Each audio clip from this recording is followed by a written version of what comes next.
like as if my name was Sega. But I ain't going out like no broke bitch. Get used to one style, yo, when I might switch it up and around. Then up, get down, put out your head, and then you wake up in the dawn of the day.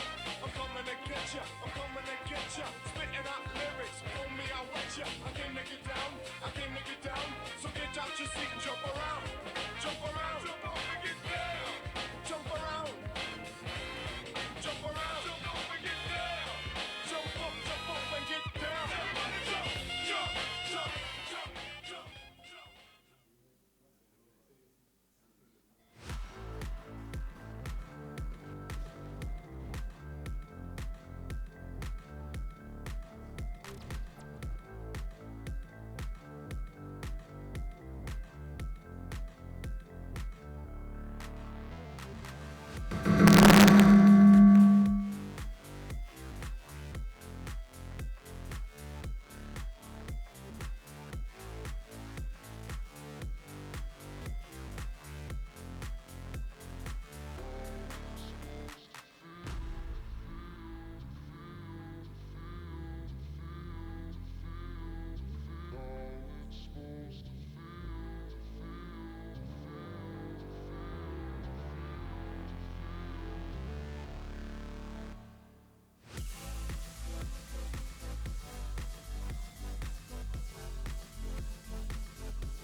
Un, deux. Donc c'est le petit jingle hein, pour les personnes qui sont bien sur YouTube.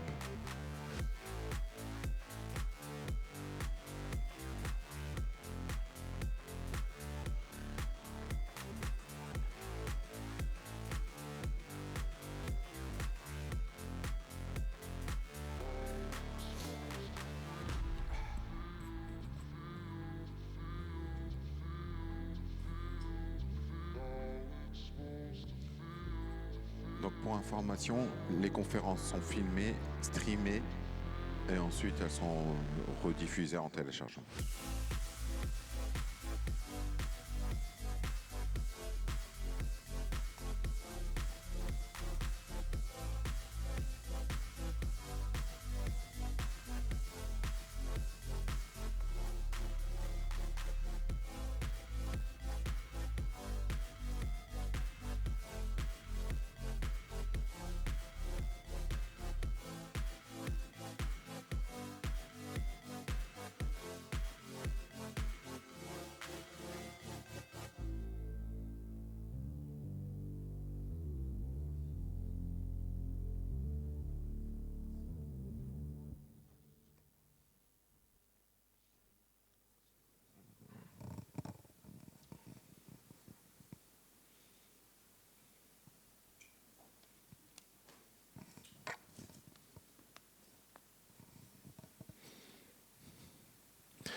Bien, bonjour à tous et à toutes.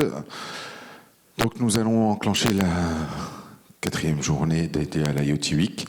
Donc aujourd'hui, on va parler de climat, d'impact, de sobriété numérique et d'environnement. Toujours sur la thématique donc agir, innover pour agir, pardon. Et je vais laisser tout de suite la parole à mon président, donc Pierre Boulet, pour introduire cette journée. Merci Chekib. Bonjour à toutes et à tous. Enfin, oui, si toutes quand même. Il y en a quelques femmes dans l'Assemblée. Pas assez à mon goût. Bienvenue pour cette journée qui va parler sobriété numérique, environnement. Donc ça, c'est le Green IT. Et puis il y a l'IT for Green, comment agir avec des outils numériques pour réduire l'impact d'autres activités grâce au numérique. Alors, le CITC s'intéresse à ces questions depuis pas mal de temps.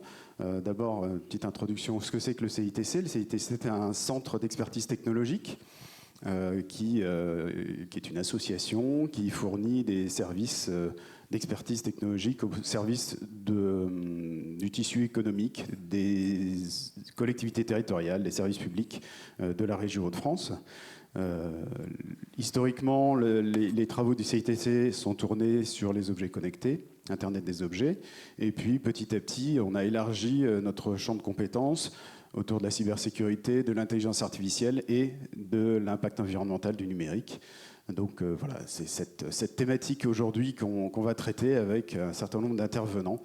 Je remercie Chekib et toutes les équipes du CITC qui ont permis l'organisation de cette journée, et puis les partenaires aussi qui ont contribué à cette organisation.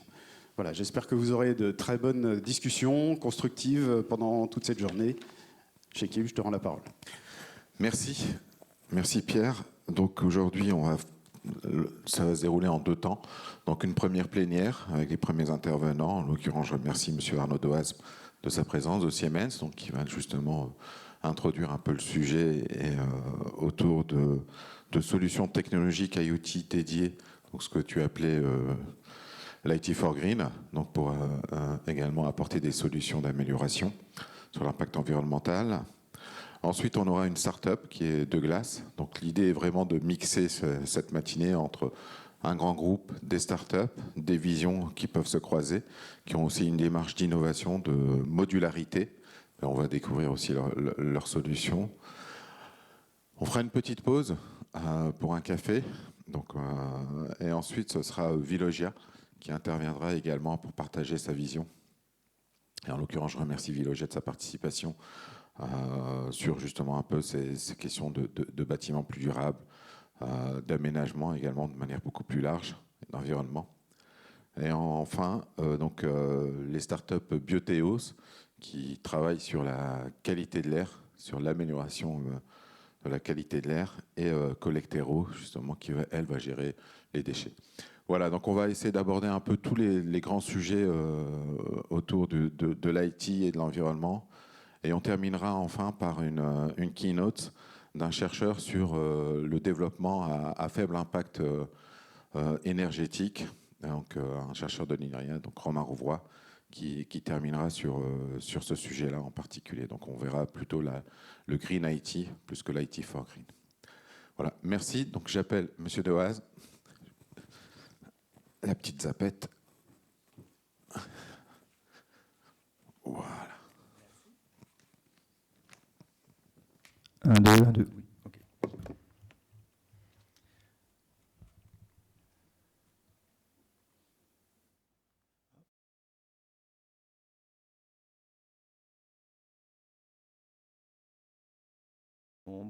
Bonjour à toutes et tous. Merci M. Garbi pour cette introduction. Je suis ravi d'être parmi vous aujourd'hui pour partager un sujet qui me tient particulièrement à cœur, et vous le verrez, qui est au centre des valeurs et des ambitions du groupe Siemens. Pourquoi ce sujet me tient particulièrement à cœur? On parle effectivement de l'IT for Green, tout simplement parce qu'à la base, c'est ma formation. Je suis ingénieur énergéticien. J'ai passé 15 ans sur ces sujets-là dans le groupe Siemens. Et aujourd'hui, nous allons parler d'IoT, mais il faut se souvenir, et c'est important, qu'en fait, il existait déjà il y a 25 ans des solutions liées à la gestion technique des bâtiments, à l'amélioration énergétique. Alors, c'était ce qu'on appelait de l'IoT avec des fils. C'était effectivement des capteurs. Et pour mémoire, pour ceux qui l'ont peut-être connu sur notre région, il y a, à la fin des années 90, il y a eu une démarche du Conseil général à l'époque qui était d'équiper tous les nouveaux collèges qui avaient été créés de systèmes de GTC intelligents, qu'on appelait les collèges intelligents, sur lesquels on équipait les salles de classe de capteurs de luminosité, des capteurs de température, des détections de présence afin d'optimiser l'énergie. Donc tout ça existait déjà. Les produits pour le faire existaient déjà. Bon, on n'est plus sur les mêmes gammes de produits. L'intelligence logicielle existait déjà. Donc là, maintenant, on est clairement dans autre chose. On est dans l'IoT, mais ce que je voulais dire par cette introduction, c'est que la gestion technique des bâtiments et la gestion de l'énergie est quelque chose qui est clairement dans l'ADN du groupe que je représente depuis des décennies. Donc maintenant, nous utilisons les nouvelles technologies, et vous allez le voir, on a vraiment des produits qui sont très innovants, mais à la base, on est vraiment sur ces sujets-là depuis des décennies. Ce que je vous propose là rapidement, c'est une présentation du groupe Siemens, pour ceux qui ne le connaissent pas. Et je pense qu'en fait, il est un peu complexe, et donc ça permettra un petit peu donner les données un peu exactes, car on ne fait pas que des lave-vaisselle et des réfrigérateurs, on fait aussi beaucoup d'autres choses. Donc le groupe Siemens, c'est quoi? C'est en 2022 89 milliards d'entrées de commandes, c'est 72 milliards de chiffre d'affaires, plus de 300 000 collaborateurs à travers le monde, plus gros employeur privé d'Allemagne. Et aussi un élément important, là, nous sommes effectivement en train de parler de technologie. Siemens est le 5e plus gros demandeur de brevets au monde, en particulier avec une grande majorité de brevets liés au numérique, et le 2e demandeur de brevets en Europe. Donc, c'est pour vous un petit peu vous replacer un petit peu Siemens dans son environnement. Alors le groupe en quelques mots, je ne vais pas m'étendre, hein, il y a 3 slides en tout. Il y a ce qu'on appelle des grandes divisions au sein de Siemens. La division Smart Infrastructure que je représente, c'est celle qu'on pourrait appeler la division bâtiment du groupe, hein, qui s'occupe effectivement de tous les métiers liés au bâtiment. Pas de la construction, hein, mais de tous les métiers qui accompagnent la construction d'un bâtiment. La partie Digital Industry, qui concerne, on va dire, la partie industrielle, hein, vulgairement la partie industrielle du groupe, qui vend des automates, qui vend des drives, qui vend des moteurs, et qui vend toute l'intelligence qui est derrière tout ça maintenant, avec on va dire des sous-divisions comme Siemens Advanta, qui procurent du développement informatique pour faire en particulier les jumeaux numériques des usines, des choses de ce type-là. Je ne peux pas vous en parler très très précisément, mais demain, si vous êtes présent, il y aura mon homologue de cette division, directeur de la division Digital Industry pour le Nord, qui viendra s'exprimer sur ces sujets-là. Rapidement, Mobility, c'est quoi? C'est la construction de métro et de TGV, en particulier le métro lillois actuellement.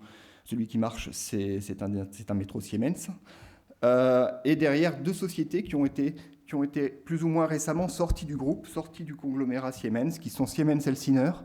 Siemens Healthineers, c'est tous les métiers liés à la santé, les IRM, les scanners, les produits de laboratoire, et la division énergie, tout ce qui est turbine à gaz, des éléments aussi liés à l'activité pétrolière qui ont été sortis et en fait qui vivent leur vie financièrement et techniquement en dehors du groupe. Voilà ce que je voulais dire sur globalement le groupe Siemens. Derrière ça, on a depuis 2 ans, on a déployé une stratégie très, très, très, très large sur la durabilité à travers un cadre global qu'on a appelé DEGREE. DEGREE, c'est D comme décarbonisation, E comme éthique, G comme gouvernance, M comme ressources, E comme équité et E comme employabilité. On va, nous, aujourd'hui, s'occuper de la première lettre, et ce n'est pas par hasard que c'est la première lettre de notre cadre, c'est le D de décarbonisation. Alors, ce cadre s'applique globalement sur tous les produits et solutions que nous vendons, mais aussi sur nos processus internes. Alors, plus précisément, Smart Infrastructure en France, et ce sera ma dernière slide un peu générale, c'est à peu près 2000 personnes, c'est 520 millions d'euros de chiffre d'affaires, avec une implantation très, très régionale, c'est-à-dire que la région dont j'ai la responsabilité, Hauts-de-France, Normandie, nous avons 6 sites, 6 agences commerciales et techniques sur le territoire, un centre de R&D et 2 sites de production. Alors, Smart Infrastructure, c'est quoi? C'est tout ce qui est lié au bâtiment. Donc ça fournit des produits et des solutions sur des métiers qu'on appelle historiques chez nous, que sont la sécurité incendie, la sûreté, et notre sujet du jour, la gestion technique de bâtiments et la gestion énergétique. On a depuis quelques années des nouveaux métiers qui sont arrivés, et ça va être le sujet que je vais vous présenter aujourd'hui, l'éclairage intelligent, la partie électromobilité avec les bandes de recharge et tout ce qui est concept et solutions liées au smart grid. On a aussi une business unit qui s'occupe d'audit énergétique et de projets effectivement d'amélioration des systèmes HVAC et d'éclairage, avec à la clé des contrats de performance avec des engagements de résultats. Derrière ça, maintenant, je vais vous parler de ce qui nous intéresse plus particulièrement aujourd'hui, donc c'est l'impact sur le climat de la digitalisation. Alors, la crise énergétique et géopolitique actuelle a accéléré notre prise de conscience collective. Nous devons changer notre façon de consommer. Dès à présent, nous devons agir pour accélérer l'efficacité de notre bâti et de nos industries, qui représentent chacune 44% pour le bâtiment et 25% de l'énergie consommée en France. C'est-à-dire consommer autrement, mais aussi se montrer plus sobre. Et on est exactement dans le sujet avec tout ce qu'on entend au niveau des actualités actuellement. Alors, il y a eu des avancées réglementaires, on en parlera un petit peu plus loin. et au niveau français et au niveau européen qui font que les bâtiments qui sortent actuellement sont mieux isolés et mieux pilotés grâce à la digitalisation. Mais il faut qu'on aille plus loin. Il faut digitaliser. Nous devons exploiter toute l'intelligence que nous permettent de la collecte des data et analyser l'information pour optimiser les processus de gestion énergétique, quels qu'ils soient. On parle de chauffage, de climatisation et d'éclairage. À titre d'exemple, et ça c'est une valeur qui est valable depuis on va dire des décennies, un système de pilotage des bâtiments permet de réaliser jusqu'à 30% d'économie d'énergie par différents biais, par de l'optimisation, par de la programmation horaire, par des choses qui sont quelquefois relativement simples à mettre en place, mais qui n'ont pas été assez diffusées. On a d'ailleurs, par rapport à ces systèmes, des retours sur investissement qui sont entre 3 et 5 ans, ce qui est très peu pour des bâtiments tertiaires et industriels. Alors ces systèmes, effectivement, maintenant, à la différence de ce qu'on pouvait rencontrer il y a encore quelques années, où tout devait être prévu lors de la conception du bâtiment, grâce aux IoT, on peut globalement mettre en place ces systèmes de gestion technique de bâtiments relativement facilement, avec des investissements qui sont beaucoup plus faibles, avec des résultats qui arrivent relativement vite par rapport à d'autres types de travaux lourds qui sont proposés aussi et qui sont dans la réglementation actuelle, et longs, comme sur la structure des bâtiments ou par exemple de l'isolation. Installer une GTB avec les produits dont je vais vous parler un petit peu plus tard peut se faire, on va dire, en quelques semaines, si ce n'est quelques mois, à la différence de travaux lourds. C'est sur ce sujet que nous allons échanger sur cette présentation et nous allons mettre notre focus sur les bâtiments tertiaires qui sont les bâtiments les plus énergivores.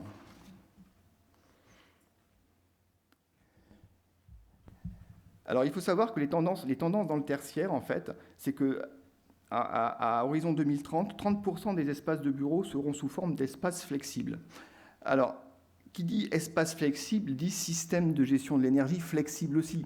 Parce que ce n'est pas la peine d'avoir des espaces qui sont flexibles si on les chauffe tous en permanence et qu'on les éclaire tous en permanence. Donc en résumé, ce qu'il faut, c'est ne pas chauffer, ne pas climatiser, ne pas éclairer des bâtiments qui ne sont pas occupés, des locaux qui ne sont pas occupés.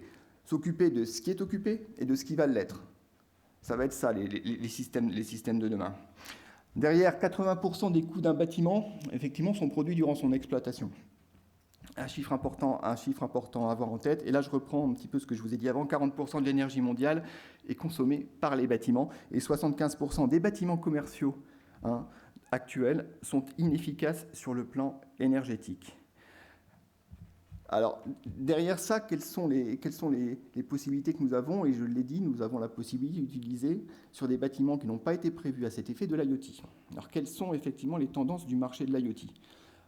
Quelques chiffres clés. On voit que le marché de l'IoT, par rapport aux dépenses informatiques, a une progression de quasi 10% depuis, en croissance une croissance de 10% en 2022. Quelques faits importants, on passe effectivement beaucoup du matériel au logiciel, l'augmentation des dépenses sécurité qui sont effectivement associées. Alors on a effectivement une vision holistique de l'IoT, c'est-à-dire non pas de travailler par silo, mais de travailler globalement en utilisant la totalité des données qui sont à notre disposition. Alors ça peut, et je pense que ce sera aussi un des sujets de discussion qu'on pourra avoir. Est-ce qu'il faut remonter de la data pour le principe de remonter de la data et de voir après ce qu'on peut en faire, ou est-ce qu'il faut remonter que la data qui est nécessaire? C'est un sujet, parce que le coût, effectivement, de remonter des datas, on le sait, ça a un impact aussi environnemental et c'est aussi une des parties du sujet du jour. Donc cette vision holistique, elle a peut-être quand même un petit peu ses limites. Une dernière remarque aussi, c'est le passage du logiciel sur site à un cloud hybride avec une partie hébergée localement et une partie des données qui sont hébergées sur des clouds publics. En conclusion, et ce chiffre nous montre effectivement l'importance qu'a les gestions énergétiques dans le bâtiment et la digitalisation, c'est que 75%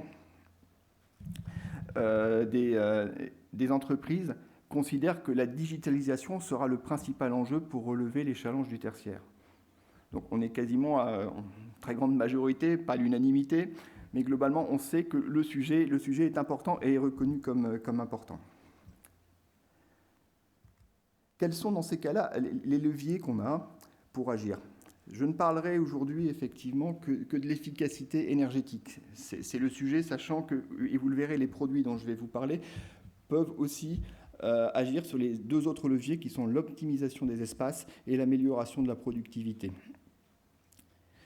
Ces sujets sont connexes, mais dans le temps qui m'était imparti, je ne pouvais pas tous les traiter. Alors, quel est le contexte actuel ?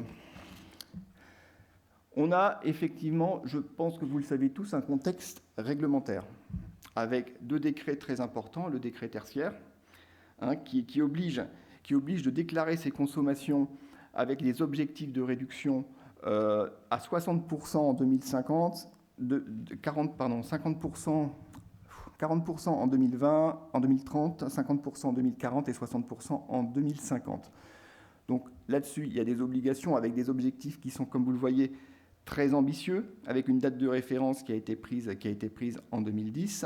Le décret BAC, c'est un petit peu différent. Lui oblige tous les sites avec une puissance installée supérieure à 290 kW de mettre en place un système de GTB. Et là, on retrouve un petit peu ce que je vous disais tout à l'heure, que faire des bâtiments qui n'ont pas du tout été prévus à cet effet.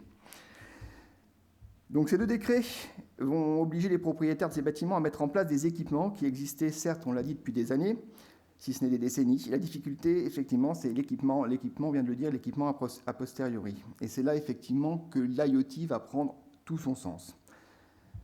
Par rapport à ces sujets, on a encore deux grands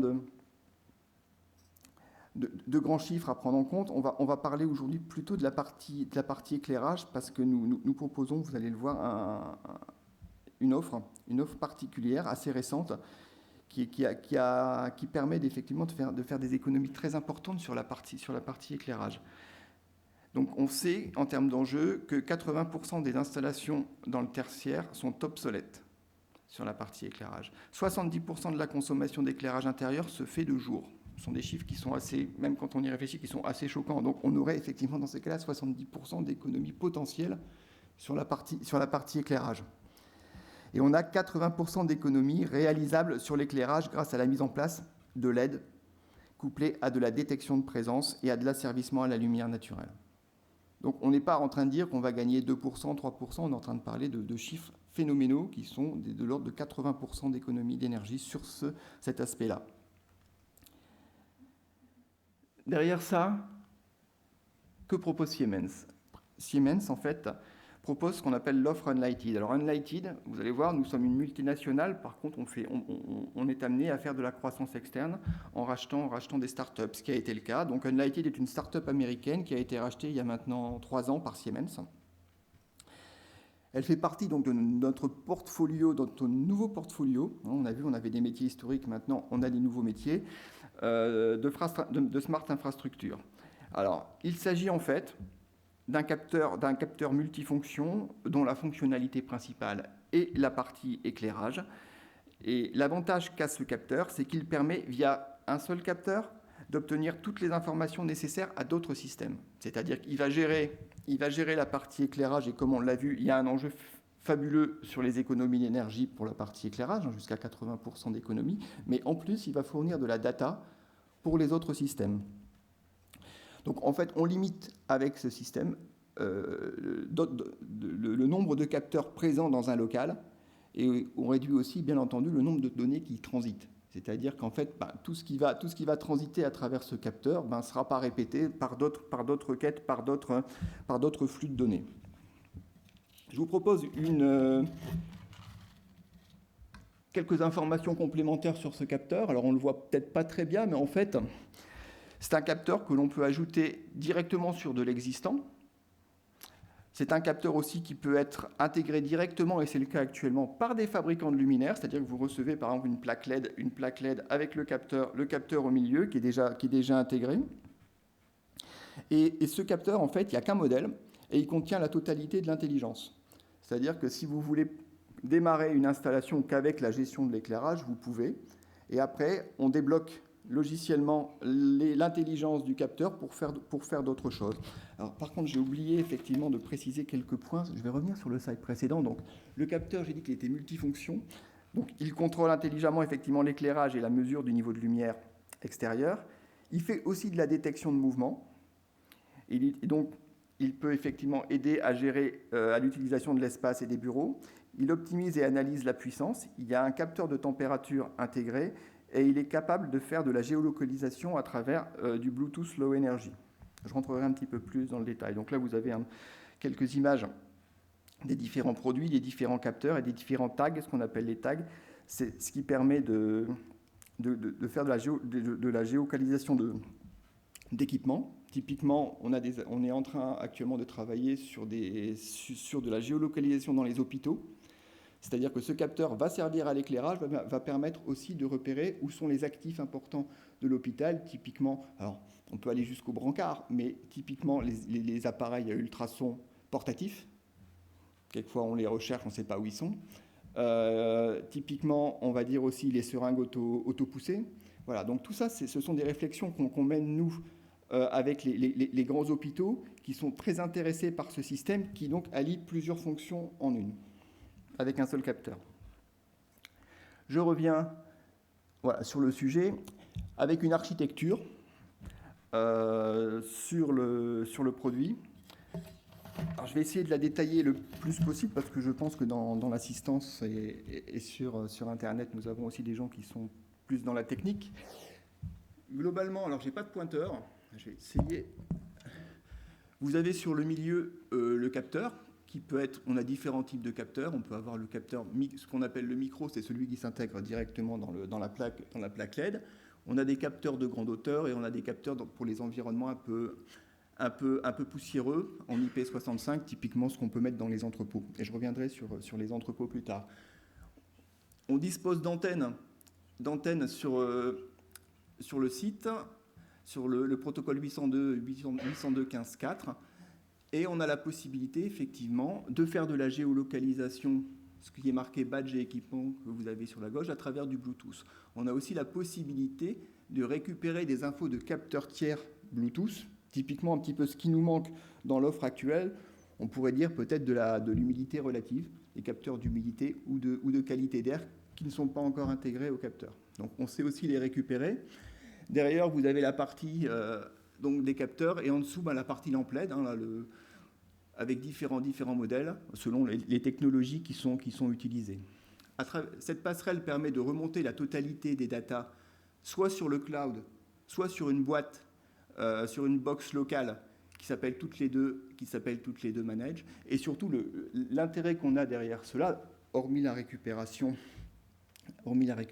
des données, c'est de pouvoir se liaisonner à travers un protocole ouvert BACnet, qui est le protocole standard du bâtiment, sur un système de gestion technique de bâtiment, et donc de faire, on va dire, de l'interopérabilité entre, par exemple, ce système Unlighted et du Room Automation, par exemple, pour aller piloter la climatisation d'une pièce. Donc, en fait, derrière, vous avez la détection, l'information d'éclairage, la graduation de l'éclairage, et on informe le système BMS qui a une occupation, donc on lance la climatisation dans la pièce. Les données sont toutes donc disponibles soit localement, soit sur le cloud, et elles permettent effectivement de récupérer toutes les données qui sont aussi à travers certaines API préformatées pour pouvoir faire des rapports sur la consommation et sur les occupations qu'on a dans les locaux.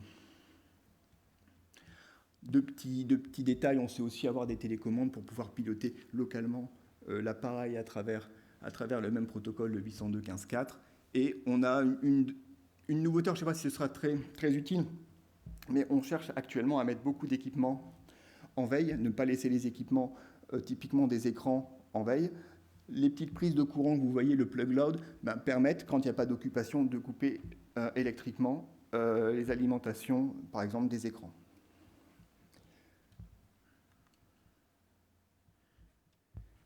Alors effectivement, c'est un ROI qui n'est pas uniquement lié au bâtiment, mais qui est lié à son usage, ce qui est un élément très important. C'est-à-dire que le bâtiment ne consomme pas ce qu'il doit consommer, il consomme en fonction des usages qui en sont faits, puisque vous avez la détection, l'action, l'analyse des consommations, l'agrégation et présentation, et derrière la partie un petit peu réglementaire obligatoire, qui est le transfert des données vers Operat, qui est le système, on va dire, qui récupère les données de consommation pour l'État.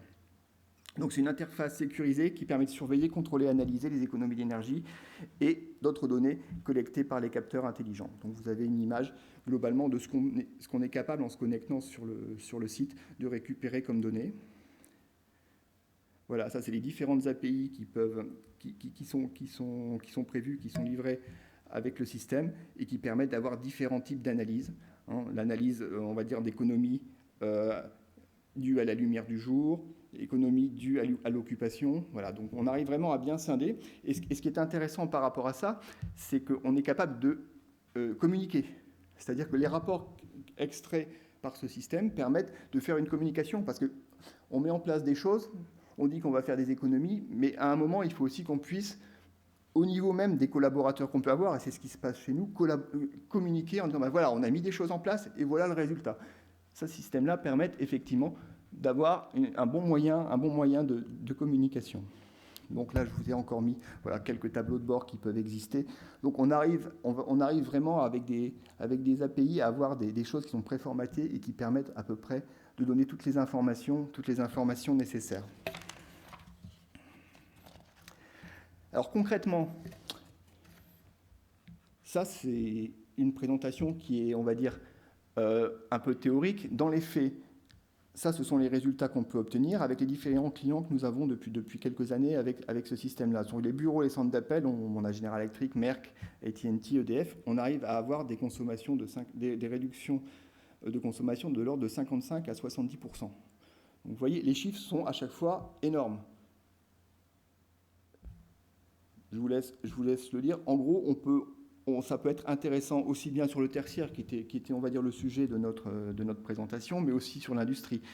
Voilà, il y a vraiment, en faisant des équipements, on va dire, relativement simples, en changeant le matériel de manière relativement simple, puisque vous savez que maintenant, on fait du relamping, mais on fait du relamping en LED. Il suffit juste qu'avec le relamping, il y ait le capteur, et on est capable de faire ce type d'économie. Alors, quelques exemples, il n'y en a pas beaucoup, il y en a deux. Chez De Richebourg, effectivement, on a mis 1200 capteurs, on a fait 40% d'économie d'énergie, avec une prévision de 40% d'économie d'énergie jusqu'à 2025. Alors, eux l'utilisent, on va dire, dans sa fonctionnalité première sur l'éclairage, mais aussi utilisent la partie occupation, c'est-à-dire que De Richebourg va l'intégrer chez lui et va le proposer à ses clients. En particulier, De Richebourg fait des prestations de ménage. Et en gros, le système permet de savoir si un local a été occupé. Pourquoi aller faire du ménage dans un local qui n'a pas été occupé? Donc le système permet de dire, d'avoir un bilan, quand on rentre dans un bâtiment, tel et tel locaux n'ont pas été occupés, donc on ne fait pas le ménage. Donc ça permet aussi de moduler les prestations. Donc De Richebourg est en train de développer, grâce à Unlighted, cette manière d'optimiser les prestations de ménage. Autre cas, Géodis, et là, effectivement, vous voyez, il y a plus de 30 000 capteurs qui ont été posés dans les entrepôts Géodis. Ça représente 90% d'économie depuis 2017. Donc là, on est vraiment dans des cas extrêmes, et 1,5 million d'euros d'économie sur le poste énergie grâce à la mise en place de ces produits. Tout simplement parce qu'avant, dans les entrepôts Géodis, tout était éclairé en permanence. Donc là, maintenant, on fait du tracking. Quand il y a un Fenwick qui passe, on allume au fur et à mesure. On ne laisse allumer que quand c'est nécessaire, et on arrive à avoir des proportions d'économie d'énergie qui sont de ce type-là. J'en avais fini sur Unlighted, mais je voulais quand même, puisque c'est notre métier de base, parler un petit peu de gestion énergétique, qui sont plus liées dans ces cas-là au chauffage et à la climatisation. Une autre start-up que nous venons de racheter, qui s'appelle WattSense, je ne sais pas si vous la connaissez, c'est une start-up française. C'est une start-up française qui était basée à Lyon et qui, en fait, a créé une box de connectivity que vous voyez dans le deuxième rond, et qui est une box multi-protocole et qui permet, en fait, de récupérer plein d'équipements qui sont liés à ces protocoles que vous voyez là, BACnet, LoRa, MBus. Avec cette box, en particulier, on parlait tout à l'heure d'équiper des bâtiments qui n'avaient pas été prévus à la base avec ce type de capteur. De poser des capteurs sans fil, de récupérer d'informations, et comme la sortie de cette box est en BACnet IP ou en Modbus IP, on arrive à récupérer les informations sans avoir à passer de câble et à mettre en place des GTB relativement facilement. On va dire, c'est un peu la GTB du pauvre, parce que ça permet effectivement de récupérer les infos qui sont nécessaires, d'aller les vider dans Operate, et aussi d'avoir des possibilités d'action. D'action simple peut-être, mais déjà d'action. Voilà ce que je pouvais vous dire. Alors derrière, dernier petit schéma pour illustrer cette box, un gros système de GTB avec des équipements classiques Siemens sur différents protocoles, du Modbus, du BACnet, et ce que vous voyez là-haut, donc effectivement cette petite boîte qui permet d'aller récupérer les infos qui pourraient manquer et qu'on va récupérer en particulier sous forme sans fil. Voilà, j'en ai fini pour Merci. cette présentation. Merci bien. Merci à vous. Quand je vous écoute, je repense à des présentations qu'on a faites il y a quelques années où on parlait déjà de Bluetooth Mesh en 2017 et c'est aujourd'hui beaucoup plus industrialisé par rapport à l'époque. Donc, voilà. Est-ce que vous avez des questions sur le bâtiment intelligent? Merci pour l'intervention. J'avais une question justement parce que là vous parlez énormément de la partie éclairage, mais concernant également le traitement de l'air, est-ce que vous avez des solutions justement pour réguler un petit peu la climatisation ou même juste le traitement de l'air en général, en couplant ça par exemple à des capteurs qui seraient basés dans les locaux justement?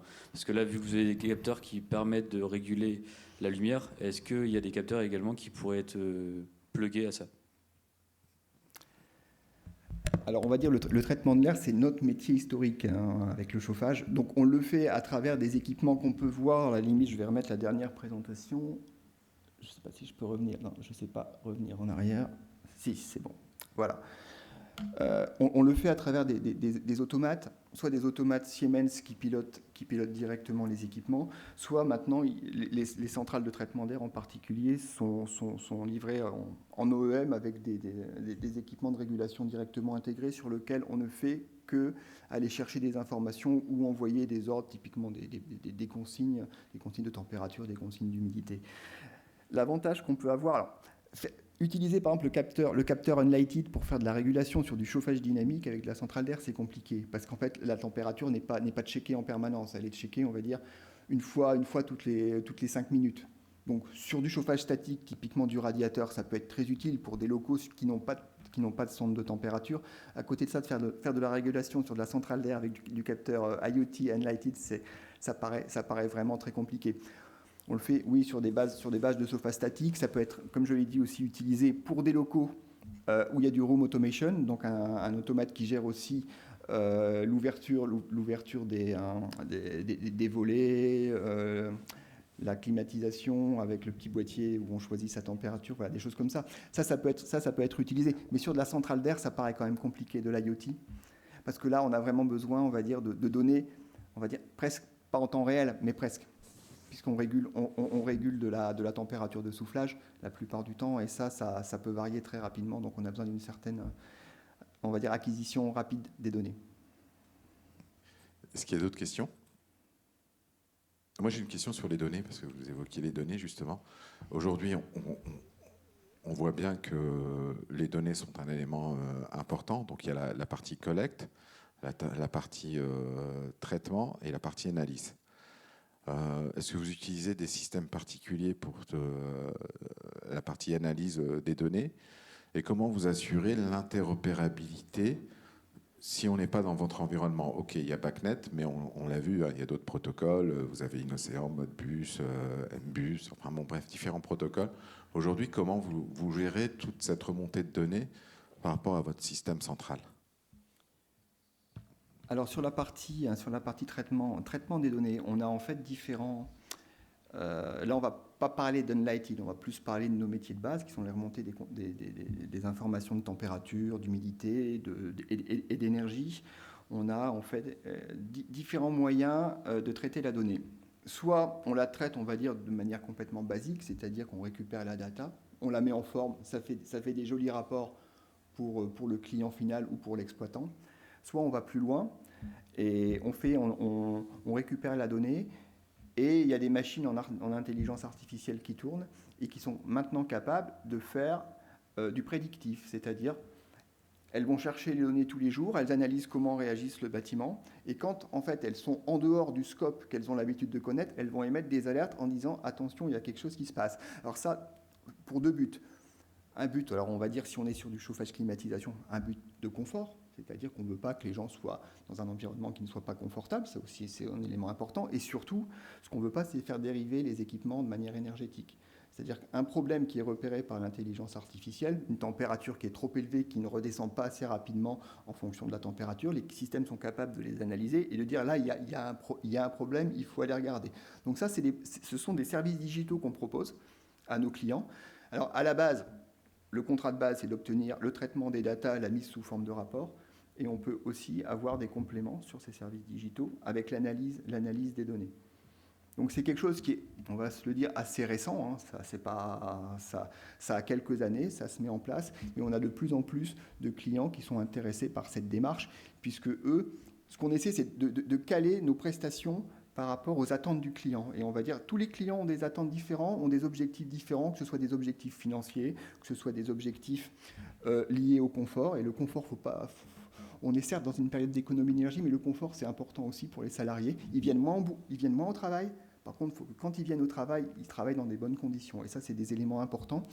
Maintenant qu'on doit prendre en compte. Donc, nous, le discours qu'on a vis-à-vis de nos clients, c'est quels sont vos buts, quels sont vos challenges, et nous, on vous accompagne dans cette démarche. Et il y a effectivement des clients qui nous disent, ben voilà, je vais vous prendre un exemple extrême. Moi, j'ai mes big directeurs qui ont une partie du bâtiment, eux, il faut que ce soit en permanence nickel en termes de température et d'humidité. On ne peut pas se permettre qu'il fasse trop chaud, qu'il fasse trop froid.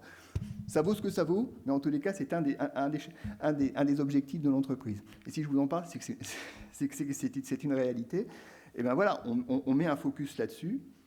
Donc le focus, il est de mettre justement de l'intelligence artificielle sur cette partie du bâtiment. On ne prend pas toutes les données, on prend les données, on en prend beaucoup dans cette partie du bâtiment pour pouvoir la traiter et d'agir de manière prédictive, pour justement qu'il n'y ait jamais de problème. Voilà, donc ça c'est un petit peu ce qu'on fait. Ça se met en route et on a vraiment de l'intérêt chez les clients. Plutôt que de faire des prestations de services qui sont des prestations un peu standards, les mêmes qu'on fait depuis 20 ou 30 ans sur nos systèmes, on arrive avec cette démarche en leur disant mais quels sont vos objectifs. Alors, la plupart sont des objectifs financiers, il ne faut pas non plus se le cacher, on veut réduire nos consommations, on veut ci, on veut ça, et on peut aussi les accompagner dans cette démarche. Et la deuxième question, c'était effectivement l'interopérabilité entre les systèmes. L'interopérabilité, on l'a vu, vous l'avez dit, nos systèmes travaillent sur BACnet, on met toutes nos données à disposition, on récupère toutes les données des autres. Après, on va dire chacun est capable de faire dans sa spécialité de métier le traitement de ces données en fonction justement des métiers qu'ils ont. Mais sur la partie chauffage, clim, éclairage, gestion d'énergie, j'aurais tendance à dire qu'on sait à peu près tout faire. Merci. Merci bien. Merci à vous.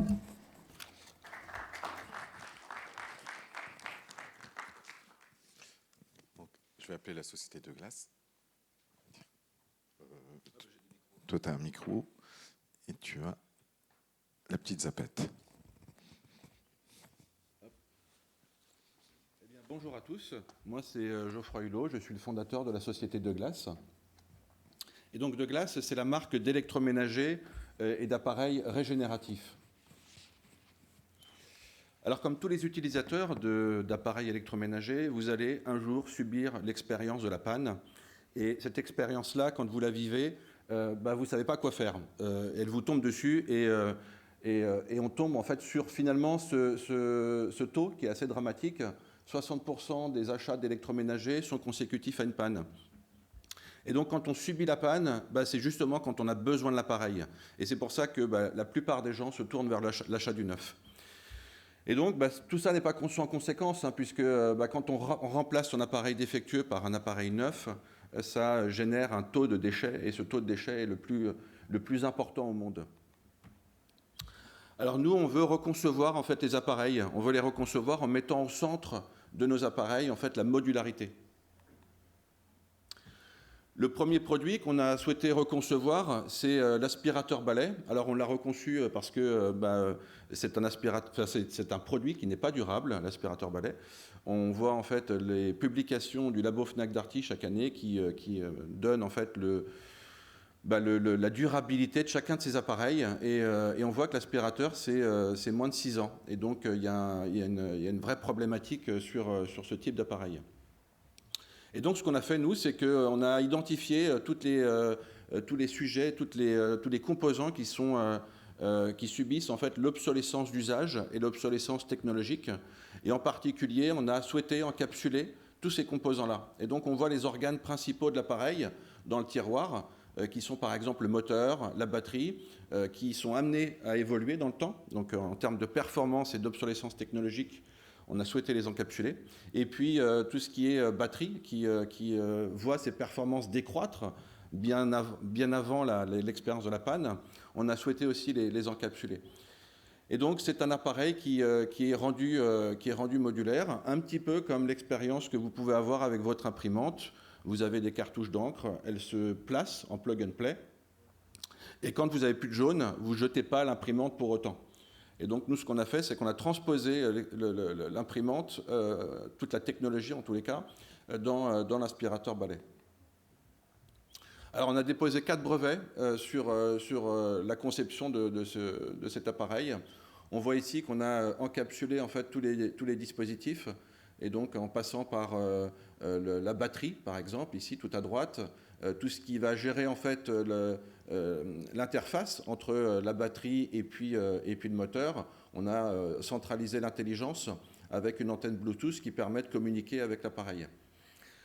Et on a les différents filtres, parce que des filtres correspondent à différents besoins. Un filtre, par exemple, anti-allergène, ou un filtre qui est uniquement plutôt calibré pour filtrer de façon standard, et donc un filtre EPA, par exemple. Et donc, toute l'intelligence derrière tout ça, c'est l'encapsulage de ces modules. Et donc, on a souhaité réfléchir également à la partie configuration, puisqu'on rentre dans un avantage qui est non négligeable sur ce type de modularité, c'est qu'on permet au consommateur de concevoir son produit et de le configurer. Et un petit peu comme ce que vous avez finalement dans l'industrie automobile, vous pouvez acheter votre véhicule qui correspond à votre besoin. Aujourd'hui, on est rentré dans une standardisation qui ne permet pas ça sur les appareils électroménagers. Et donc, la modularité permet à des consommateurs de rentrer leurs besoins. Et donc, la clé d'entrée du besoin devient en fait vertueux à la fois pour les économies du consommateur, mais aussi pour l'environnement, parce que ça permet de ne pas surconsommer inutilement. Et donc, on voit que l'avantage aussi, c'est d'atteindre des performances qui sont bien au-delà du leader du marché. On ne citera pas, mais c'est Dyson. Et Dyson, en fait, a des performances qui sont extrêmement importantes, mais qui sont contraintes en fait à une ligne d'assemblage et à une production unique du produit. Nous, on aura la capacité, via nos modules, d'y intégrer en fait des cellules de batterie beaucoup plus importantes et donc d'avoir une autonomie bien supérieure. Idem pour le moteur, on pourra proposer dans nos configurations un moteur qui est beaucoup plus puissant. Et donc le côté vertueux pour le consommateur, c'est qu'on a notre capsule ici qui est réutilisable et qui permettra en fait d'accueillir le moteur qui sera disponible chez le fournisseur. Et donc on ne va pas reconcevoir un moteur. En revanche, le fournisseur de moteurs a différents types de moteurs disponibles et ça nous permettra de ne pas avoir à faire du surstock inutile. On viendra prendre dans son catalogue les moteurs disponibles et les mettre à disposition en fait du consommateur. Et donc ces moteurs, on vient les encapsuler. Quand un moteur devient défectueux, le consommateur pourra mettre le moteur défectueux dans la boîte qui a servi à envoyer le moteur neuf. Cette boîte est préaffranchie. Nous, on reçoit le moteur défectueux, ou la batterie, ou d'autres types de composants.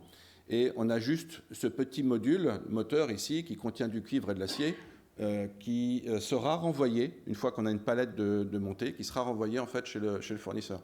Et le fournisseur, aujourd'hui, avec la pénurie des matériaux, ne demande que ça, de pouvoir récupérer en fait, du cuivre et de l'acier. Et l'avantage aussi, c'est que ça permet... Ah, j'ai un écran ici, c'est génial. Et c'est que ça permet en fait, d'avoir du packaging 100% réutilisable. Donc, aucun packaging se jette. Voilà, donc on récupère l'intégralité. D'un point de vue conception, on a souhaité mettre l'aluminium en avant, puisqu'il y a énormément de vertus au niveau de l'aluminium. C'est 100% recyclable et on peut utiliser aujourd'hui de l'aluminium issu du recyclé. Et donc ça, c'est tout l'avantage.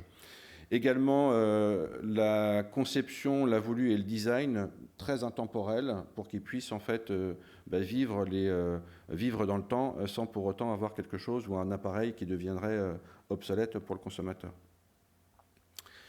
Donc, associé à cette modularité, on y a évidemment intégré une expérience digitale parce que les marques premium en général accompagnent les consommateurs uniquement sur les 2 ans de garantie, ce qui est pas juste d'abord.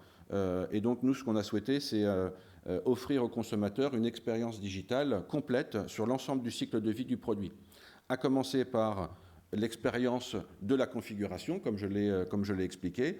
Je ne vais plus en magasin avec un budget ou avec une marque en tête. Je vais simplement sur l'application renseigner mon besoin, par exemple la taille de l'appartement. Ça va avoir une incidence sur l'autonomie. Ou le type de sol. Est-ce que j'ai des animaux chez moi? Est-ce que j'ai des véhicules ou des meubles? Et donc ça, ce sont les clés d'entrée qui permettent de consommer plus juste. Donc on arrête de consommer en fait inutilement ou simplement parce que le vendeur a envie de me pousser tel ou tel appareil. J'achète parce que j'en ai besoin et ça correspond à mon besoin. Et donc ça, c'est tout le côté vertueux de la modularité et c'est ce que ça permet de faire. Ensuite, on a associé à chacun de ces modules des capteurs qui permettent de monitorer l'état de santé de chacun des modules. Et donc, par exemple, sur la batterie, on a la capacité en fait de croiser, et on a fait un prototype, je vous montrerai juste après, de croiser en fait l'usage quotidien du consommateur avec la décroissance en fait des performances de la batterie. Et on sait à quel moment en fait sa batterie va tomber en panne, en fonction évidemment de son usage. On a aussi d'autres types de capteurs qu'on a intégrés sur le moteur pour permettre aux consommateurs d'anticiper la panne. Parce que je rappelle que quand on a 60% des achats qui sont consécutifs à une panne, c'est parce qu'on subit la panne et qu'on ne l'a pas anticipé. Et donc là, l'idée, c'est que les gens ne subissent plus la panne, mais qu'ils soient en capacité finalement de l'anticiper et de commander le composant neuf en avance de phase, un peu finalement l'exemple de l'imprimante. J'attends pas de commander mes cartouches d'encre quand j'ai plus d'encre, mais j'ai bien un signal lumineux qui m'avertit qu'il n'y en a plus.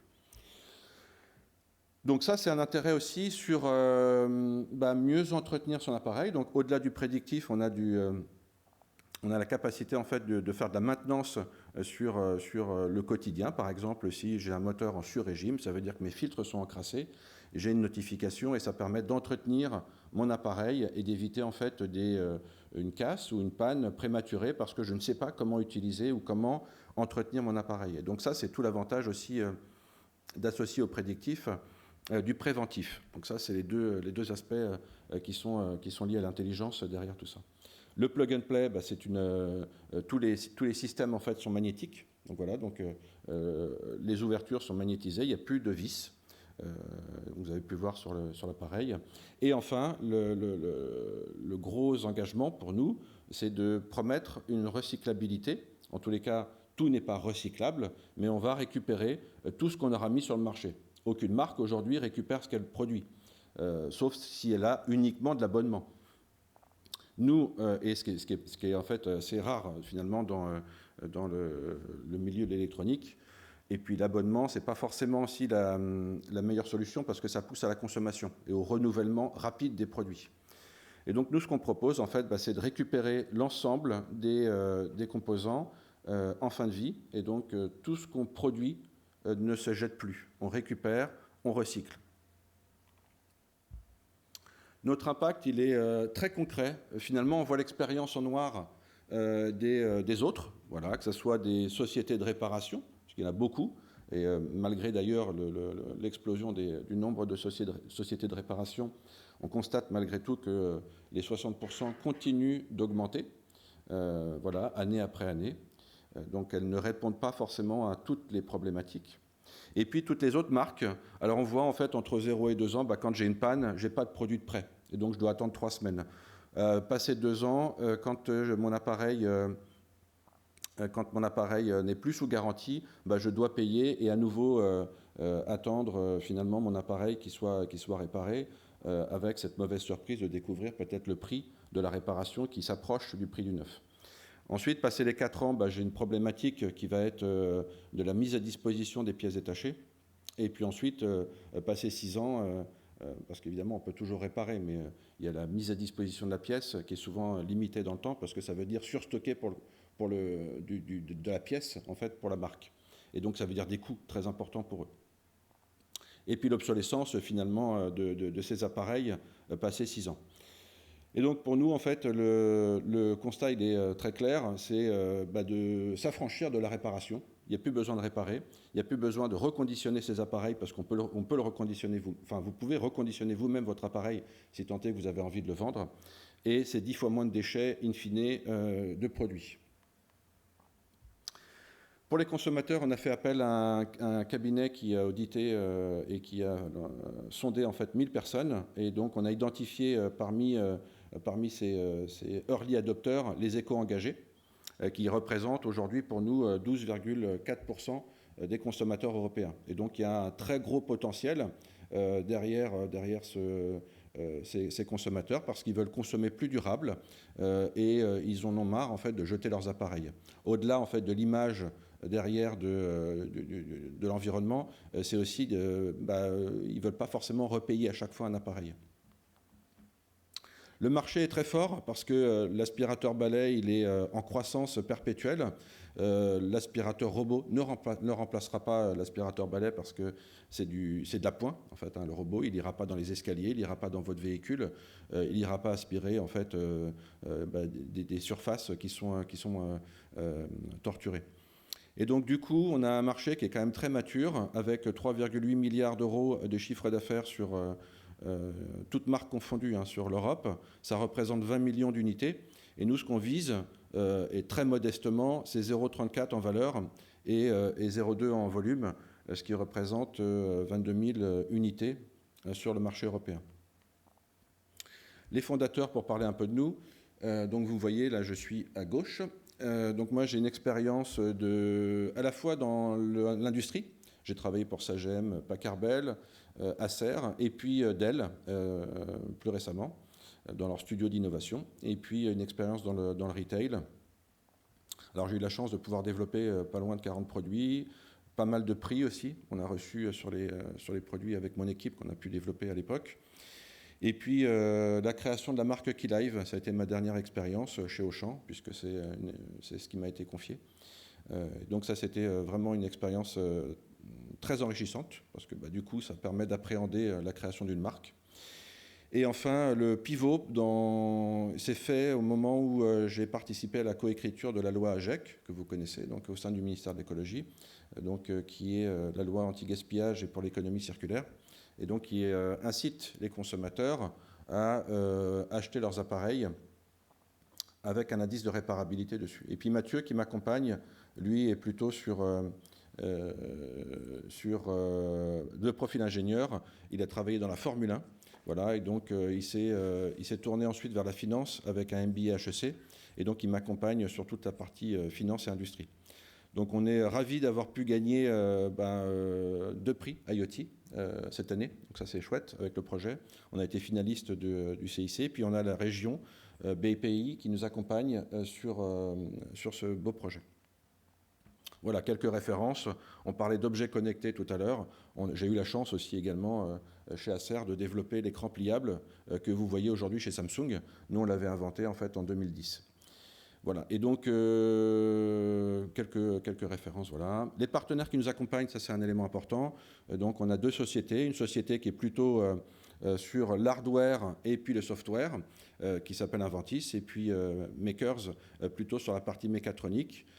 Et puis un board advisor qui nous accompagne pour rester un peu les pieds sur terre et puis avoir un regard un peu critique sur notre projet, que ce soit sur du sustainable, sur du retail, ou Anaïs par exemple sur la partie Made in France, qui est aujourd'hui qui représente très bien cette industrie. Et puis Tony sur comment adopter les innovations sur le marché. Voilà, la roadmap, je passerai assez rapidement. Donc le prototype V1 qu'on a conçu, on a simplement rendu connecté un appareil existant avec l'ICEN, donc l'école qui nous a accompagnés sur ce projet. Et donc on a connecté une carte Arduino avec une carte Bluetooth. On a pu collecter de la donnée sur un terminal. Et cette donnée, en fait, ça nous permet de regarder avec les cycles d'usage la décroissance en fait, des performances de la batterie et de l'associer finalement à un usage au quotidien. Et donc, c'est une façon de voir la prédiction, en tous les cas, sur... alors, ce n'est pas une détection de panne, mais c'est une détection, en fait, des performances... Enfin, c'est une analyse des baisses de performance au regard, en fait, de l'usage des consommateurs. Et puis, le prototype V2. Donc là, on a fait énormément d'itérations. On a aujourd'hui développé l'intégralité, la quasi-intégralité, en fait, du corps principal du produit. Et donc, on voit l'écran, par exemple, la batterie avec beaucoup d'impressions 3D, parce que c'est aussi beaucoup d'itérations pour arriver en fait à un résultat qui soit satisfaisant. Voilà, et puis ensuite le go-to-market. Donc notre premier produit, ça va être l'aspirateur balai, comme vous le savez, et puis un prix d'appel qui est plutôt sur du premium.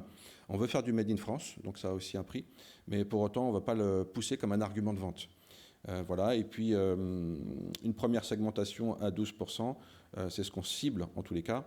Et puis d'un point de vue marketing, on vise une expérience aussi un petit peu différente. C'est du direct consommateur via l'application ou via le site web. Et puis derrière, pourquoi pas atteindre des marchés dans le retail. Voilà. La vision, évidemment, ce n'est pas une marque d'aspirateur, mais c'est de créer un écosystème. Parce qu'on a une légitimité, on veut construire une légitimité autour de notre technologie régénérative, et donc l'intégrer en fait dans beaucoup d'appareils qui ont ces problématiques en fait d'obsolescence. Et là, on voit par exemple le deuxième produit qu'on souhaite développer, c'est une tondeuse à barbe qui aujourd'hui a une durée de vie de 4 ans. On a tous des tondeuses, même plusieurs, dans les tiroirs, soit la batterie ne marche plus, soit elle est tombée en panne. Donc on veut en fait offrir aux consommateurs la sérénité d'avoir un produit en fait qui sera durable, évolutif et très simplement, sans avoir en fait à faire bac plus 5 et être ingénieur pour réparer son produit, ou sans avoir à passer par une société de réparation. Nous, on pense que la société de réparation en fait qui existe aujourd'hui et qui s'est beaucoup développée, c'est une phase indispensable pour réparer les produits actuels, mais la prochaine génération de produits, ou en tout cas une nouvelle ère industrielle de nos produits, on pense qu'elle sera régénérative. Voilà, et on pense aussi que ça serait intéressant d'apporter une alternative aux GAFA et aux BATX qui nourrissent aussi, alors sans jeter la pierre, mais qui nourrissent aussi quelque part cette obsolescence, alors soit par la technologie, soit par de l'usage, et les appareils d'ailleurs qui sont fabriqués en Chine maintenant deviennent assez performants et assez qualitatifs, mais pour autant le prix incite aussi à ne pas réparer. Et donc il y a une problématique aussi de ce côté-là. Voilà concernant Douglas. Merci Geoffroy. Merci de ta présentation. Tu as évoqué la loi AGEC, il y a aussi la loi Rennes, en tout cas pour la question de la réduction de l'empreinte numérique, donc, qui découle de la loi AGEC.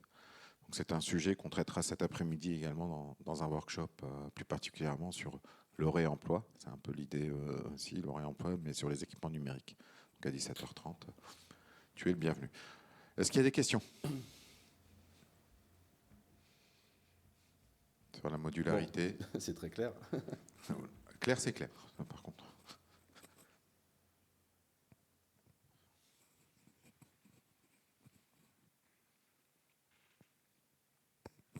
Bonjour, très intéressant.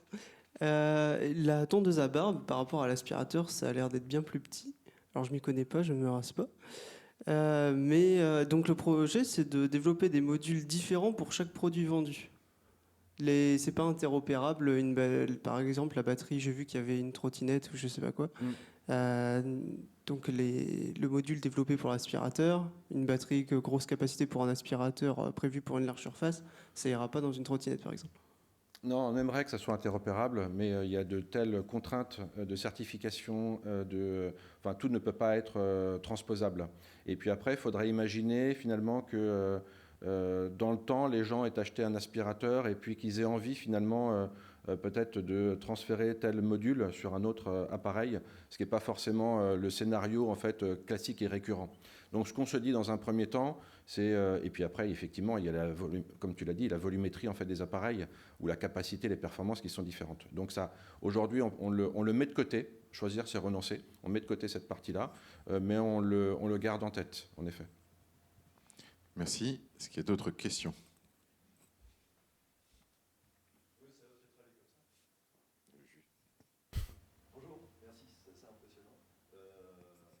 C'est pour les personnes qui sont sur YouTube. D'accord. Donc je recommence. Merci, c'est assez impressionnant parce que vous avez vraiment, regardé les choses dans leur globalité et c'est pas mal du tout. La question qui me vient, c'est par rapport à, votre étude d'évolution dans le temps, où vous avez un produit qui va être effectivement dans le temps beaucoup plus durable. Or là, actuellement, vous avez dû faire un calcul par rapport à un marché où le marché, lui, est tout le temps en train de renouveler. Donc, comment est-ce que vous voyez, vous, votre évolution par rapport à ce marché qui va être faussé? Quelque part, vous arrivez, vous faussez le marché volontairement, et c'est pour un bien. Hein. Mais comment vous arrivez donc à calculer votre évolution dans le temps? En fait, on a analysé plusieurs choses. D'abord, c'est est-ce que ce sont des marchés avec beaucoup de technologies disruptives qui en fait, perturbent finalement l'appareil. Par exemple, on voit les appareils comme les smartphones, les tablettes, les PC portables, les écrans. On voit en fait la finesse des écrans, la taille des dalles. Donc il y a des appareils où on s'est dit qu'on allait... Et puis il y a un écosystème aussi. iOS, Android, tout ça qui est très fort et on ne s'est pas attaqué à ce genre de projet. Donc ça, c'est déjà, on a mis de côté déjà ce genre de typologie de produits. Et puis ensuite, il y a des typologies de produits, on voit les grippins, les cafetières, enfin il y a énormément de produits qui ne sont pas sujets à des technologies disruptives. Et donc, nous, on le voit un peu comme dans l'automobile, on a eu en fait l'arrivée de l'automobile avec le moteur thermique et puis ses évolutions jusqu'à en fait une technologie qui est complètement différente. Aujourd'hui, c'est l'électrique. Et donc là, ce qu'on veut, c'est pour ces chapitres-là, on sait qu'un jour, peut-être l'aspirateur balai sera remplacé.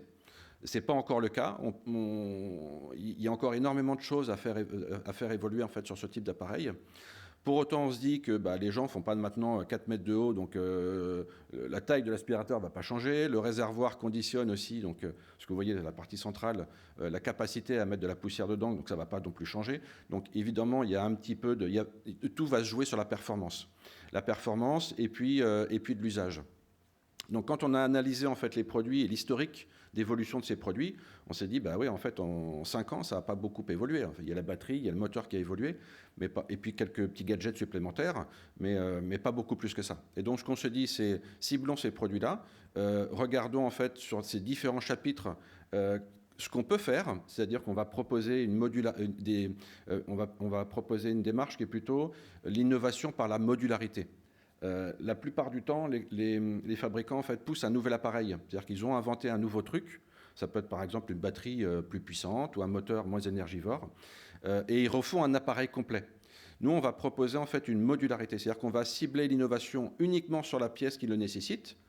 Par exemple, on a prévu déjà de réfléchir sur la partie brosse, donc la partie du bas, qui pourrait intégrer une lampe UVC.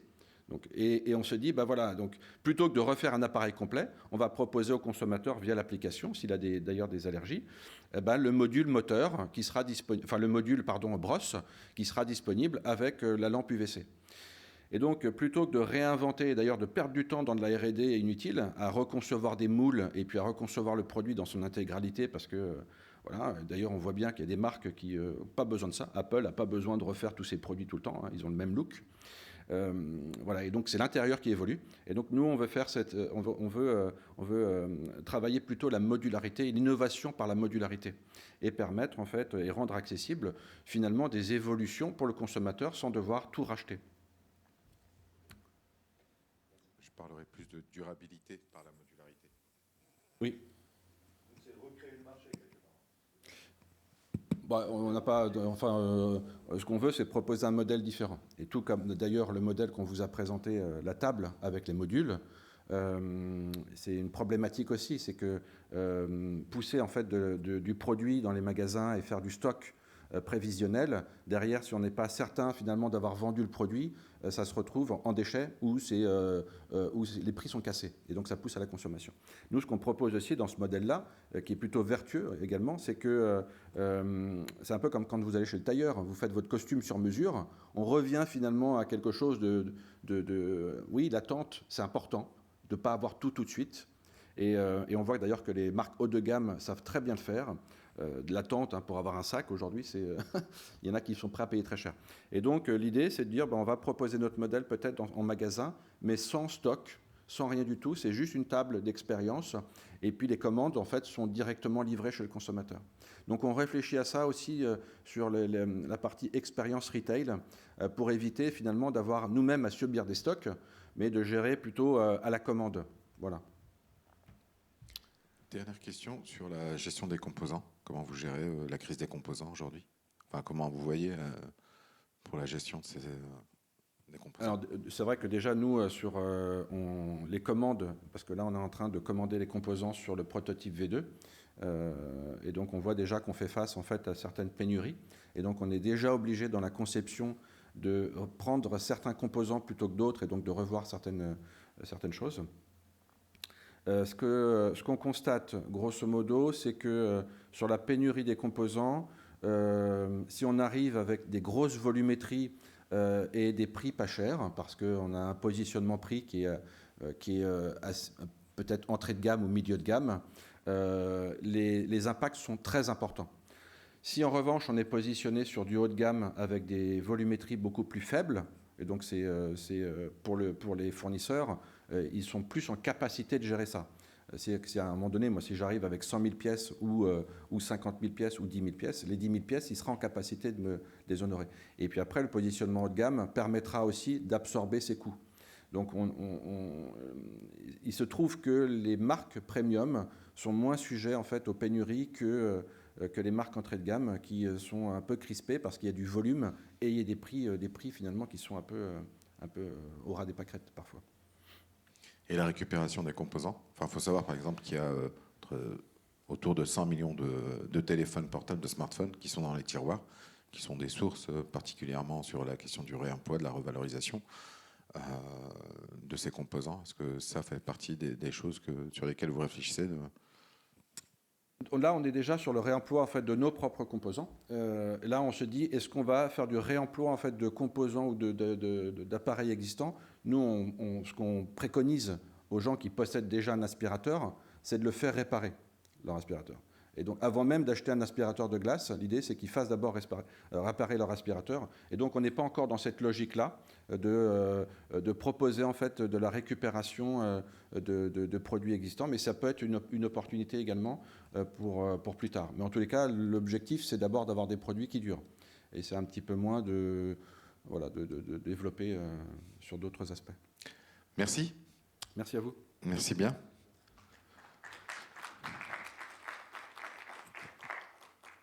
Ce que je vous propose, on va juste un petit peu alterner. On va faire intervenir Biothéos.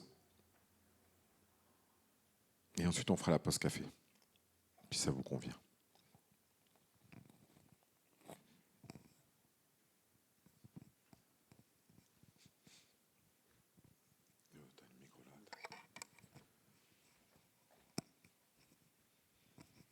Alors, je vais juste passer les slides. Ah, parfait. Bonjour à tous. Alors, moi, c'est Romain. Et avec moi, celui qui s'appelle également Romain, nous sommes Biothéos, une entreprise qui est partie du constat que chaque année dans le monde, on a environ 9 millions de personnes qui meurent uniquement à cause de la pollution de l'air.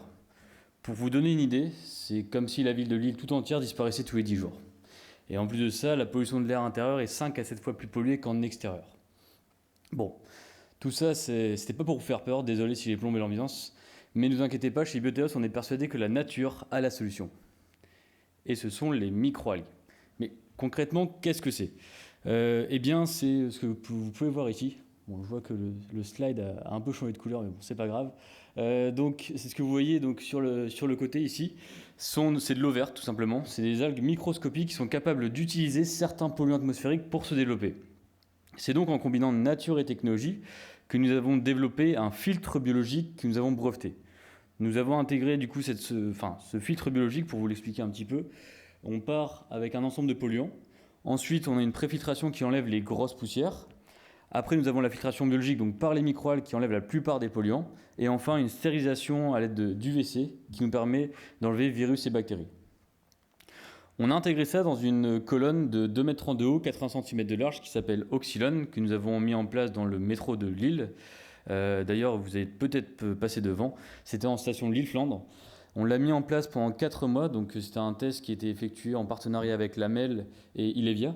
Le but vraiment ici, c'était d'évaluer la performance du produit et donc d'évaluer le nombre de machines qu'il fallait mettre en place sur une station de métro. Donc là, on est en train de finir le rapport qu'on va remettre à Lamel à la fin de l'année et Lamel publiera ensuite les résultats de façon officielle à partir de janvier. Après, bon, on travaille avec Lamel, mais le souci, c'est quand on a mis ça en place dans le métro, on a été contacté par des entreprises qui nous ont dit « Bon, c'est bien, vous avez quelque chose de grand, 2,30 m de haut, 80 cm de large, c'est un peu trop grand pour mon bureau. Du coup, qu'est-ce que je pourrais faire dans mon bureau ?» Eh bien, c'est pour ça que nous avons développé un second produit de la gamme qui s'appelle Oxylon Office. Donc, comme vous pouvez le voir ici, un produit qui fait 1,60 m de haut, 50 cm d'emprise au sol et qui a destination de tout type d'espace de type bureau, open space, cafétéria, salle de réunion. Bref, je pense qu'il y a des gens qui ont des entreprises dans le coin ici. Donc si jamais vous êtes intéressé pour en parler, je suis là pour en parler. On commence la commercialisation à partir du premier trimestre prochain avec un système d'abonnement. On sera à peu près à environ 400 € par mois. On est en train d'avoir les derniers devis fournisseurs. On sera à 400 € par mois sur un abonnement de 12 mois et sur 36 mois à environ 260 € par mois. Voilà, merci pour votre attention. Je suis là également pour en discuter avec vous et si vous ne nous suivez pas encore sur les réseaux, je vous invite à nous rejoindre sur LinkedIn, Facebook ou même encore Instagram.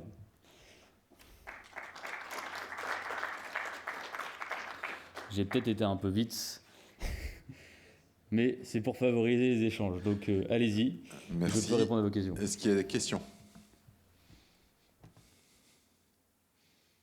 Oui, bien sûr. Bonjour, merci. Le produit a l'air vraiment sympa. Merci. Par contre, en termes de connectivité, justement, parce Oui. que le produit a une action locale, est-ce qu'il y a quelque chose de prévu pour remonter des données? Oui, tout à fait. Tout à fait. Donc c'est que, alors nous actuellement, donc par rapport à tout ce qui est justement partie IoT, donc on a des capteurs qui sont à l'intérieur, des capteurs de qualité de l'air, qui nous permettent d'évaluer la qualité de l'air aux alentours du module. Et donc tous les mois, nous, on doit réaliser une maintenance, c'est-à-dire qu'on doit changer les microalgues. On a des microalgues qui sont dans des cuves, et donc tous les mois, on doit changer cette cuve. Mais en même temps qu'on change la cuve, on a justement le technicien qui vient avec un port USB, qui vient mettre une clé USB pour récupérer les données. Et nous, on récupère les données par rapport à la qualité de l'air, et on propose également aux clients de leur remettre un rapport pour justement tout ce qui est partie RSE, pour avoir un relevé du taux de CO2, du taux de particules fines, du taux de composés organiques volatils, etc. Donc oui, on a des capteurs intérieurs. On a aussi pas mal de capteurs pour gérer quand même les microalgues intérieures, parce qu'il faut quand même les gérer. Il y a un système de lumière qui est mis en place à l'intérieur de la cuve, justement pour que les microalgues puissent évoluer l'air. Il faut qu'elles fassent de la photosynthèse. Donc on a des LED à l'intérieur de la cuve qu'il faut gérer. Qu'on doit éteindre la nuit. On a aussi la partie UVC qu'il faut éteindre la nuit. Donc oui, il y a tout un ensemble de capteurs qui est à l'intérieur du produit. Oui. Tu as une solution qui s'appelle Endlight, tu pourrais peut-être regarder. Exactement, c'est vrai que ça peut se discuter. Oui. C'est d'où ma question de tout à l'heure avec les capteurs de qualité de l'air. Okay. Est-ce qu'il y a d'autres questions?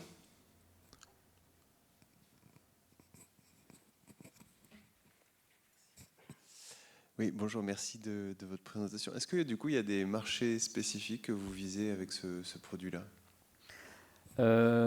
Alors le marché que l'on vise, il est assez vague, c'est le marché de la qualité de l'air intérieur.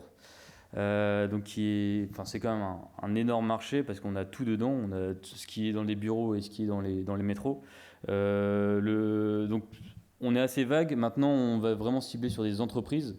Donc avec ce produit, on est vraiment sur le tertiaire. Sur l'autre produit, on est plus sur des collectivités territoriales. Et ensuite, sur la partie B2C, ça on évite absolument parce que le problème, c'est qu'il faut des fonds assez conséquents pour l'attaquer. Et d'après quelques études qui sont sorties, c'est que les gens aujourd'hui, enfin en France en tout cas, ne sont pas forcément n'ont pas l'envie de payer justement pour mettre un purificateur d'air chez eux. Donc il y a très peu de personnes qui veulent en mettre. Et donc c'est pour ça que nous, on cible vraiment les entreprises. Et en plus de ça, vu qu'on a de la maintenance à faire tous les mois, il faut quand même qu'on puisse se déplacer dans les entreprises.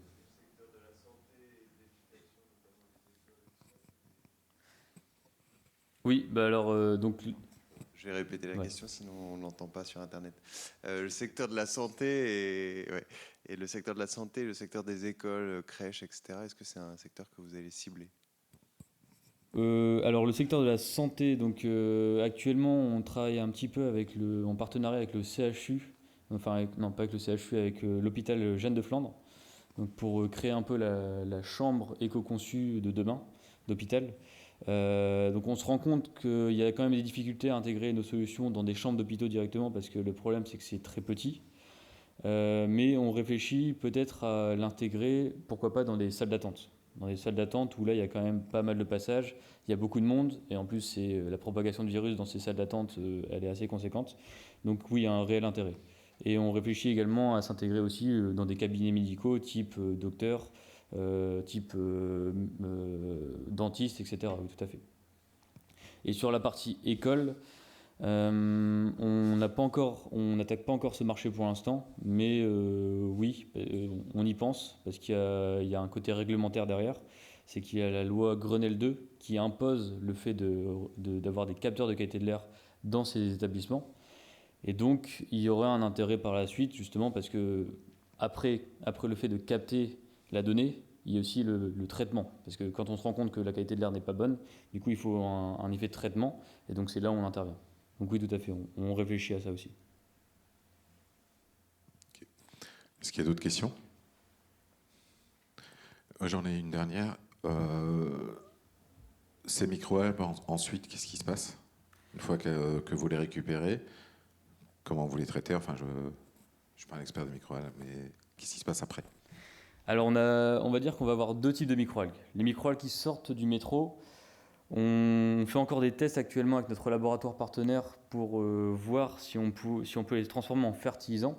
Mais le problème, c'est que comme elles consomment pas mal de polluants qui sont en souterrain et qui viennent directement de la friction des rames, c'est qu'on a des choses qui sont pas top pour la partie fertilisant, parce que bon, c'est pas super sain. Et donc, on réfléchit à peut-être en faire du bitume sur cette partie-là. Et par contre, sur la partie oxygen-office, donc les microalgues qui proviennent de ce produit ici, là, il n'y a aucun souci. Je veux dire, l'air qu'on a dans les bureaux ne contient pas enfin, n'est pas la même consistance que ce qu'on retrouve dans le métro. Et donc là, il n'y a aucun problème pour en faire du fertilisant. Bien, merci. Bah, merci à vous.